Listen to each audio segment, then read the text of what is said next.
Now, the 40th anniversary of the Legend of Zelda series definitely got even more exciting. There's definitely a lot of things to share, including a brand new movie leak, the Legend of Zelda Ocarina of Time remake, and a remaster potentially coming soon.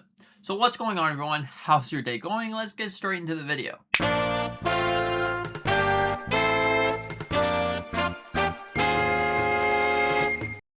Okay, so starting everything off, I want to talk about the movie. Now, there's going to be timestamps down below for each different segment, so if you want to, you can skip ahead. Now, the movie, we just got this post right here, and it might not look like anything to you, but this is honestly, the movie is done filming. It's pretty much done filming, so this is the end of the movie, and if you look at this has really gone all across the internet. It looks like the Legend of Zelda Twilight Princess Link in some ways. You saw the comparison being made there. I just think it's Link. It's probably not specific to one game. Sure, they're going to draw inspirations from multiple different games, but in overall theories, it's just going to be the Legend of Zelda, which could be the follow-up for the next game, if that makes any sense. So I honestly think that whatever way that they take this movie, it's not going to be drawing from one specific game. It's not just going to be Twilight Princess. It's not just going to be Ocarina of Time, which there's a lot of comparisons to that. It's going to be its own thing. So let's just say maybe Zelda does get kidnapped, or maybe Zelda and Link are helping each other try to defeat Ganon because he's wreaking havoc across the world. Because we've also seen this picture right here that definitely looks like Zelda and Link are kind of scouting out the lands to make their way to Hyrule Castle to stop the big bad. That is probably going to be Ganondorf, or it could be something completely different. I honestly did draw some inspiration from the Lord of the Rings series, which honestly does make sense because it is being filmed in essentially the same place. Overall, that is definitely really cool. And we also have this related image right here, which is the cast standing in what's looked to be the Temple of Time. It could be Hyrule Castle, it could be something else. Overall, this is really interesting, which leads to believe that maybe the Temple of Time could be returning, or is Hyrule Castle actually not going to be surrounded in gloom for once, that you're able to actually go inside, or whatever the case may be. So maybe that's going to be the case. We also have this picture right here, which this one is honestly really interesting. So first off, you can see that there's three different people, there's three different characters sort of standing along here. Now this seems like it's an actual drawing board from the official movie itself, which definitely is really interesting. So first off, you have Zelda on the left, you have Link probably in the middle, and then you have a little girl on the right side.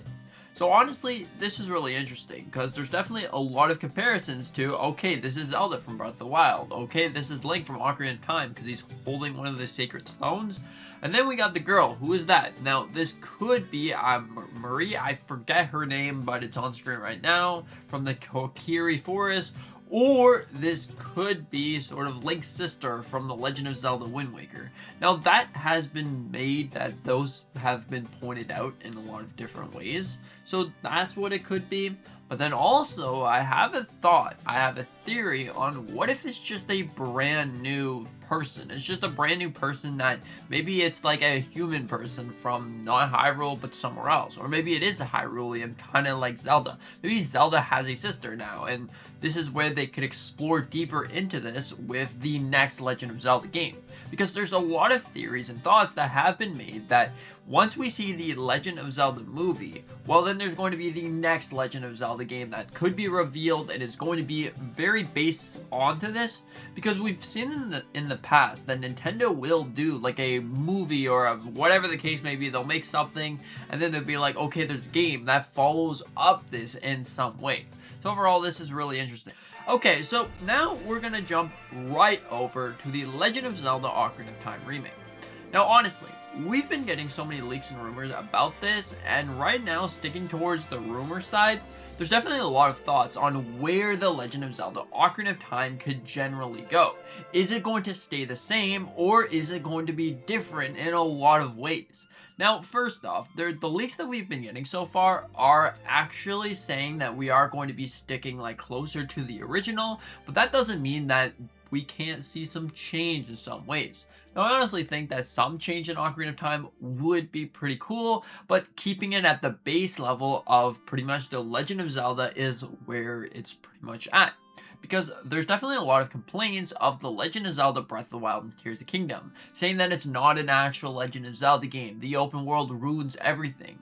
Now, I do agree in some ways because it doesn't feel exactly like Ocarina of Time, but I guess change is good in some ways. So maybe that's going to be happening. I'm not saying it's going to be happening in Ocarina of Time. Ocarina of Time seems like it's going to hold the stable value that it originally had on the N64 version and probably the 3DS version, because those were really accepted as great, fantastic games. So honestly, what's most likely going to change is the controls, because the controls in Ocarina of Time are god awful. They are horrible right now. Like they're super hard to play, quirky, gimmicky, and it's just awful. It's a not so great experience, and also the visuals are probably going to change as well.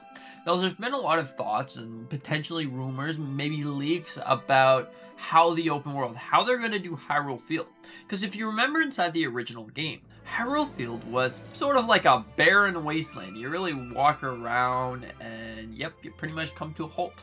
Because there's a whole bunch of random enemies in some ways, and it just felt like there's nothing there. There's some enemies, and then they kind of disappear, and then there's no enemies, and then you can kind of go somewhere. Maybe they're going to add something like a potential little market. There's Hyrule Market. Maybe they're going to have a secret item market. Maybe they're going to have more enemies. Or there's a lot of theories on, is this going to be an open world? Like, I'm not saying change the entire game, but turn this into more of a less linear format, that you can go and tackle one gym and then the next dungeon and then the next dungeon, and you can go in whatever order you want. Like, you can go for the Volcano Mountain first, or then you can go to the forest, or you can go maybe to Lake Hylia. Now, I don't think that that's necessarily going to change, but it's definitely a possibility that could be made. And then we can see something like this. Now, usually in the original Hyrule, my goodness, that wasn't a nice looking Hyrule. But now we could definitely see something that looks really good. Something like this, for example, because it never really got the full light that it desperately deserves. So maybe it's going to be something like that. Maybe it's not going to be something like that. Honestly, the leaks and rumors that we've been getting so far are really cool. But then there's always that one question that's lingering on your mind.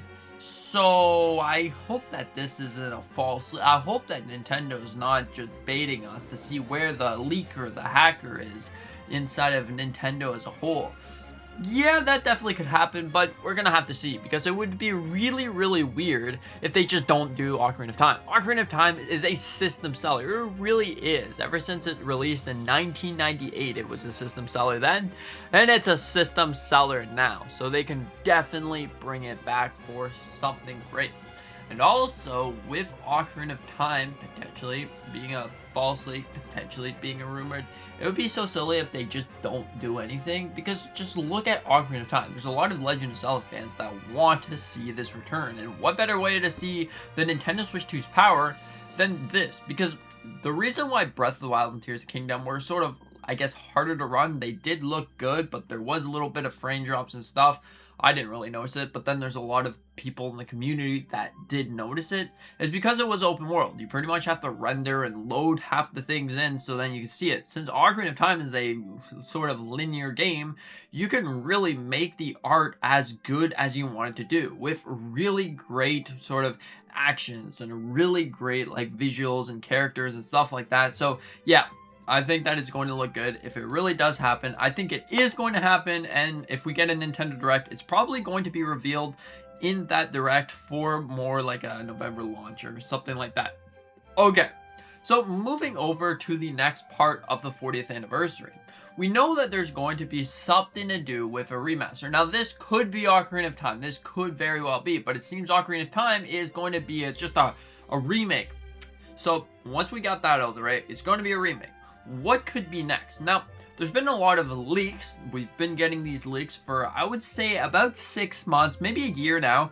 We've been getting a lot of leaks about The Legend of Zelda Twilight Princess making a return. So if Twilight Princess does happen, Now, there's even more rumors about seeing The Legend of Zelda Twilight Princess and The Legend of Zelda Wind Waker. Honestly, think that that would make pretty much a perfect anniversary, because if you have Ocarina of Time, if you have Twilight Princess and Wind Waker, those are essentially considered like the best, like the Triforce of 3D Zelda in some way, like actual Zelda, like the dungeons and stuff like that. So potentially, we can see those. I think those games will return. Those games right there make the most sense. If they don't return, however, I'm sorry to say, we are not going to be getting The Legend of Zelda Twilight Princess and The Legend of Zelda Wind Waker HD ever until probably the Nintendo Switch 4, when they decide, hey, these games are ancient, let's remake them.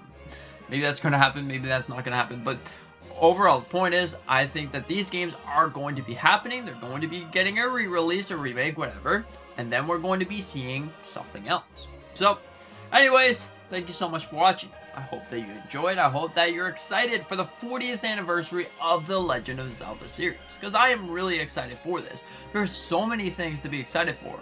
A movie happening in 2027. Now, I know that's not technically considered the Legend of Zelda's 40th anniversary, but we're most likely going to be seeing a trailer in the 40th anniversary, so we can consider that as the 40th anniversary, just like they did with Mario. So anyways, thank you so much for watching. Hope that you enjoyed. That being said, consider to hit the like button, maybe subscribing if you're new. We do a bunch of different Nintendo content on this channel. Anyways, thank you so much. See you in the next one.